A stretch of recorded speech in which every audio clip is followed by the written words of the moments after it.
Bonjour à tous et bienvenue sur la chaîne Patriote d'ici. Comme vous le savez tous, Aquaman revient sur le grand écran avec un second opus. Le film est réalisé par James Wan et met en vedette Jason Momoa dans le rôle principal. Mais, connaissez-vous son histoire dans les comics? Créé par l'artiste Paul Morris et l'écrivain Mort Weisinger. Arthur Curry, de son vrai nom Rhin, apparaît pour la première fois dans le numéro 73 du comics Morphin Comics, en novembre 1941.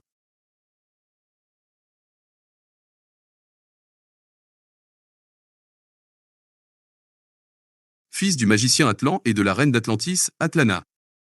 Orin fut abandonné sur le récif de la Miséricorde, de peur qu'il ne devienne mauvais à cause de ses cheveux blonds qui étaient un mauvais signe pour les Atlantes.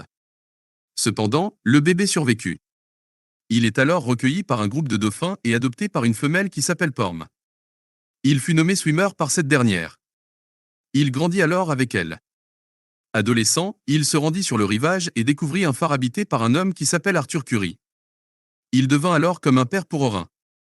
Cependant, leur vie paisible s'achève lorsque des guerriers atlantes attaquent le phare et Arthur Curry périt en protégeant Orin. Suite à cela, il décida de porter le nom de Arthur Curry afin de lui rendre hommage. Après cela, en ayant vu que d'autres personnes comme lui existent, Arthur décide alors de les retrouver. Sa quête l'emmena en Alaska, où il tomba amoureux de Kako, une jeune Inuit. Cependant, étant jaloux, le cousin de Kako attaqua cette dernière, et Arthur fut alors chassé du village. Il retrouva alors quelque temps plus tard l'Atlantide. Cependant, son retour ne fut guère positif. Arthur se fait prisonnier et porte la tenue des détenus de couleur orange et verte. Malgré le fait qu'il pouvait s'échapper grâce à sa force surhumaine, Arthur restait ici pendant des années, car il voulait retrouver sa mère qui est aussi enfermée. Un jour, il parvint alors à la localiser et se fit aider de Vulko, un autre prisonnier qui lui apprit la langue atlante. Cependant, avant de pouvoir la revoir, sa mère se fit tuer. Furieux, Arthur fuit alors l'Atlantide. Arthur s'isola durant des années, voulant améliorer son pouvoir de télékinésie, lui permettant de communiquer avec les animaux marins. Puis un jour, après avoir aidé Flash qui était en train de poursuivre Trickster, les humains, prenant sa tenue de détenu comme un costume de super-héros, l'acclama comme un super-héros et lui donnèrent le nom d'Aquaman.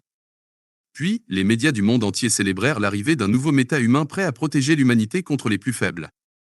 Arthur accepta alors ce rôle et protégea les humains de nombreuses menaces telles que Black Manta.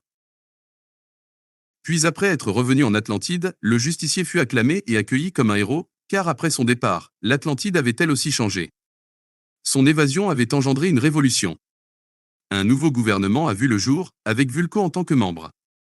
Puis, lors d'une visite à Poséidonie, Aquaman apprend alors que sa mère fut un temps la reine de l'Atlantide et décide alors de devenir le roi d'Atlantide en hommage à sa mémoire et devient aussi un membre de la Justice League.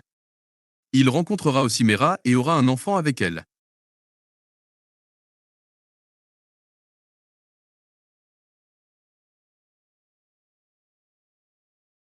Arthur Curry possède de nombreux pouvoirs. Il possède une force, une résistance et une agilité surhumaine. Il est capable de faire des sauts de plus d'une centaine de mètres. Il peut respirer à la fois sur terre et sous l'eau et peut aller à très grande vitesse dans cette dernière.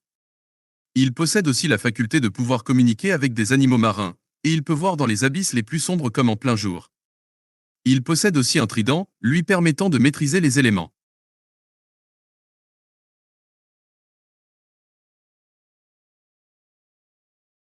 Dans les films et séries, on a pu voir le personnage d'Aquaman quelquefois.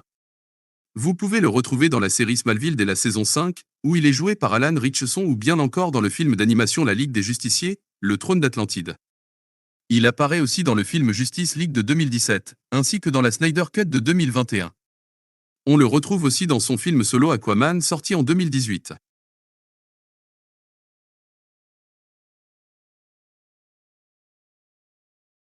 Dans les jeux vidéo, Aquaman fit plusieurs apparitions. Il est le personnage principal du jeu vidéo de 2003, Aquaman Battle for Atlantis. Il apparaît aussi dans le jeu vidéo DC Universe Online de 2010 et dans les deux jeux Justice sortis en 2013 et 2017 pour ne citer que.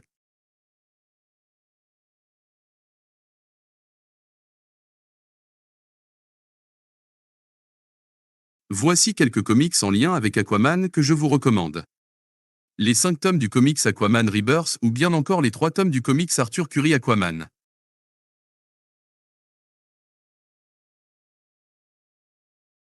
Merci d'avoir regardé cette vidéo. N'hésitez pas à liker, à vous abonner et à activer la cloche pour ne pas manquer nos prochaines vidéos. N'hésitez pas à nous suivre sur tous nos réseaux sociaux, que ce soit Instagram, Twitter ou bien encore TikTok. N'hésitez pas à me dire ce que vous pensez du personnage d'Aquaman et quel personnage aimeriez-vous que je traite lors des prochaines vidéos. Je vous dis à la prochaine sur la chaîne Patriote d'ici.